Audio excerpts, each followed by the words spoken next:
I'd like to congratulate you all for making it this far. Friends, classmates, esteemed colleagues, we are gathered here today for a very special reason with a very common goal. The reason? To successfully sit through all the speeches and hundreds of students crossing the stage, in the hope that, by the end, we can all congratulate each other for making it out alive, as well as honor the new graduates for this, their greatest achievement. The goal? To stay awake long enough to watch our friends and family as they receive their high school diplomas, and possibly to receive our own. In all the years that have gone by at Ketcham High School, there's surely never been a more active, determined, focused, responsible, or mature set of individuals in the class you see before you. Excuse me. Class of 2011. You voted for me as your senior class president, fully aware that it would be me giving the speech at graduation. While you obviously weren't thinking clearly at the time, it's too late now, so let's just go with it. A few days ago when I was writing my speech, someone asked me how the past 4 years had been for me. That huge idea, pulsating with vigor and opportunity, just sprang up so suddenly that I decided to put it in. In the beginning,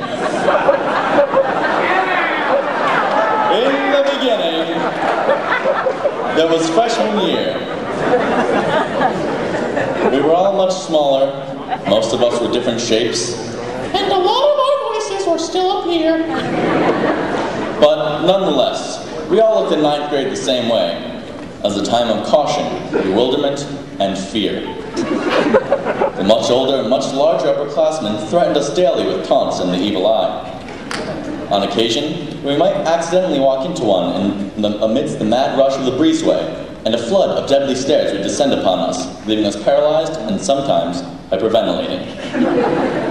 Yes, the first year was certainly rough, as we were strangers in this new, strange land, full of mystery and cheap cookies from the school store. Yes, I think what was probably the most devastating blow to our first year at RCK was the removal of free hot water for ramen noodles in the school store. Outraged and hungry, the students found strength in numbers, and, standing strong together as one, we eventually got over it. A year or so later, the store itself saw the result of its small-minded decision, went bankrupt, and was repossessed by the U.S. government. Yes, this is what happened. Anything else you may have heard was a lie. Next, sophomore year was fantastic. We had freshmen to pick on and did amazing things. We did so many things, we didn't even know what we were doing. The things we did in that year were so spectacular, so extraordinary, that I'm sure none of us will ever forget the great things we did that year. Oh man, good times. So no one really remembers anything outstanding from sophomore year. The only exception here being the bomb threat of '09. During this event, people resorted to medieval forms of entertainment. There was talk of a child who ate a worm for money, people desperately trying to order pizza, chorus students selling chocolate to the highest bidder, and upperclassmen laughing at freshmen who were crying, desperately in need of a bathroom. In the end run, we all ended up standing in the bitter cold for the greater part of the day. The multitude of us that were unlucky enough to be in gym class at the time suffered the most, and for your experience, I offer my sincerest condolences. Sophomore year was surely our winter of despair, but with a large, warm, red sun piercing the horizon into summer, our hopes rose for junior year. Now, I could continue to painstakingly go over the events of the past few years, but I really don't want that man right back there to fall asleep. Yes, you, right there. Anyway, classmates, if someone were to ask you right now what your most interesting memories of Ketcham were, what would you say? Well, for those of you that don't know, and for the parents who will ask about it later, let me give you a friendly reminder. In the past 4 years at Ketcham, we've had insane tests, untimely fire drills, and kids running around in Speedos at the pep rally. We've had teachers so dedicated, so protective of their students, that they went out of their way to go through drilling procedures to show students all 4 ways to exit the classroom in case of emergency. We've had talent shows, school plays, and amazing concerts. We've done intense essays that no teacher should ever expect a student to do in one period. We've had tie-dye days, insane games, and tailgates with the Ketcham crazies. We've proven that we've got a mind to upset current injustices in the world through seminars and assemblies on cyberbullying, drug abuse, and the Invisible Children Project in Uganda. We've shown our support for those who need it through countless fundraisers for Japan, New Orleans, and Haiti. We've pulled more all-nighters than anyone, desperately fought the urge to go on Facebook, and occasionally spent a lunch or two in the library to finish big projects. We've persevered through massive amounts of homework, with the temptation of parties, Jersey Shore, and texting. We've watched ourselves and our friends conform to ripped jeans, fitted hats, and spray tans. We were confused at inception and liked Avatar for the visual effects, but not the plot. We've had American Idol, Deal or No Deal, and Family Guy. We've had Jabberwockies, George Bush, and Obama, the Lazarus, and the Stella. We've lived through 4 insane years, saw pieces of 3 different decades, danced the night away at 2 amazing proms, and had one hell of a good time.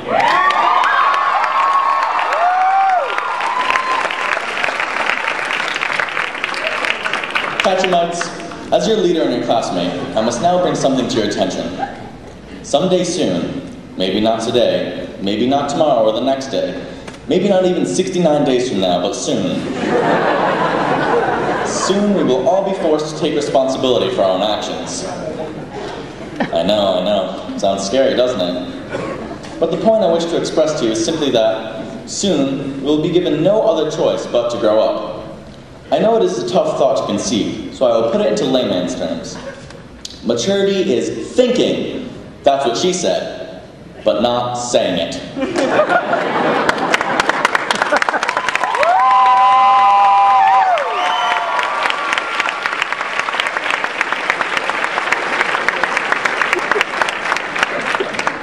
Classmates, we must all eventually begin to control the direction of our own lives and accept the choices we've made for what they were. And we must then look forward to making better choices in the future.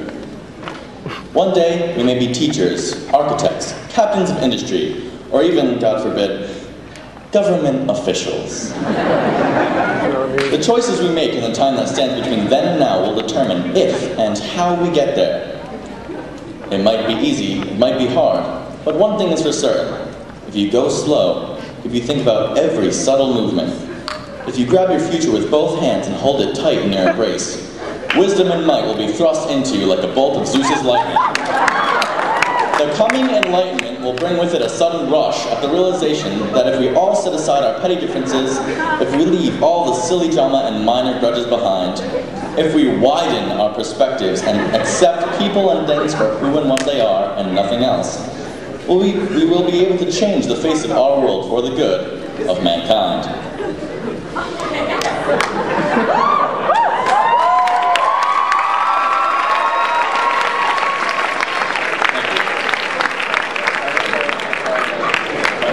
As citizens of the world, the most important thing we have is each other.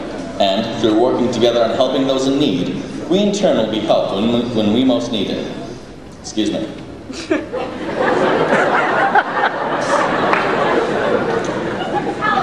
It is through such ideals that our generation will push through to the brave new world that lies ahead and work to change the standards of what has become acceptable.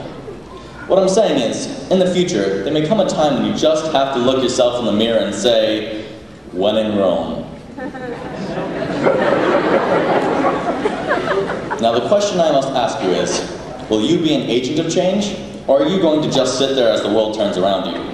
Are you so satisfied with the way things are going that you can take the things that bother you and simply brush them under the rug? A wise man once said, if you don't stand for something, you'll fall for anything. So I'm asking you today, what do you stand for? What are my beliefs and passions? And are they worth fighting for? And if you have nothing to believe in, absolutely nothing at all, believe in yourself. With a little pride and a lot of determination, you can do anything you put your mind to, and never let anyone tell you otherwise. Now that I've restated everything your grandparents told you when you were 5, let's cut to the part where I tell you the parts of the speech you will actually remember and take home with you. Classmates, like The Sopranos, our time with high school is over. We must look at this fact, not with sadness, but with hope and excited anticipation at the opportunities that lie before us. We must leave this world we have grown so accustomed to, with no regrets, no tears, only joy and laughter at the few awesome memories we hold fondly in our hearts like they were yesterday. You know, there are moments in life when we forget that we can die. It's in those very same moments that we know we're really living. When you're running for dear life through the woods at midnight in a foot of snow, you have no idea where you are, and you're laughing at the ridiculousness of the current situation. Are you going to stop and say you wish you hadn't done it? Or would you rather have that memory to look back on years and years later? I know what my answer is. But the freedom of our coming lives brings with it a need for order and balance. This reminds me of the story of the ant and the grasshopper. For those of you who are unfamiliar with the story, allow me to retell it for all of you to hear. In the story of the ant and the grasshopper, the ant spent all his time doing his homework, staying inside studying, and storing food for the winter, listening to Simon and Garfunkel. The grasshopper, on the other hand, spent all his time enjoying every moment to the fullest. He partied every night, went on crazy Taco Bell runs during the day, took crazy road trips with all his insect buddies, blasted music wherever he went, and listened to Sum 41 and Skrillex. He kept it real, lived on the edge, never really thinking about what he did. Well, when the winter came, the grasshopper was screwed, so he ended up mooching off the ant for food. Sooner or later, they ran out, and they were left in the ant's small apartment, struggling to keep warm. One night, the power went out, and they were engulfed in a strange orange light.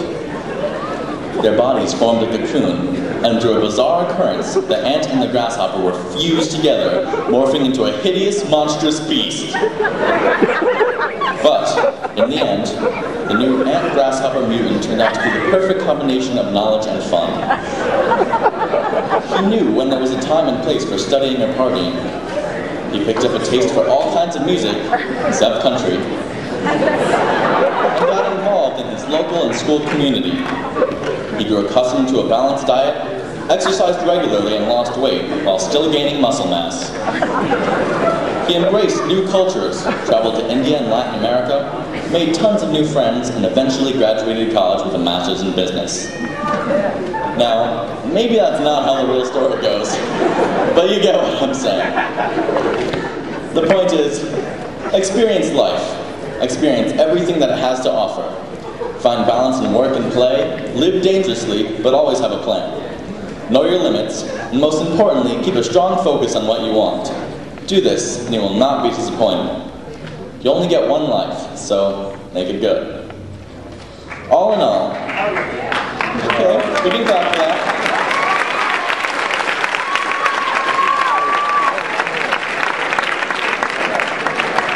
All in all, the past 4 years of our lives as students have been very lax at times, while they've always also been ridiculously irritating, bitterly stressful, and even outrageously painful at other times.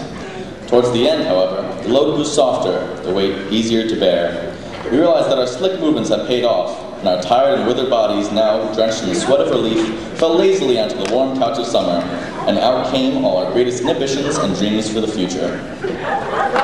As the Count of Monte Cristo once said, "Life is a storm, my young friends. You will bask in the sunlight one moment, be shattered on the rocks the next. What makes you great is what you do when that storm comes. You must look into that storm and shout, 'Do your worst, for I will do mine,' and then the fates will know you as we know you, as the conquering rulers of your domain, the gigantic conglomerate, the victorious bunch, the multitude of brilliant, valiant, brave individuals who, despite all odds, rose above the expected standards of your young lives, striving for an education, vanquishing any and all obstacles in your way, reaching for the stars until your hands burst into flame, pushing and pushing until at last you've made it here to this very hall and achieved the goal you've been working towards all your lives. We are Indians. We have tiger blood. We are masters of our own futures. We are titans among men. The weary few who stuck it out, and against all odds, it almost seemed impossible. The greats, the Roy C. Ketcham class of 2011!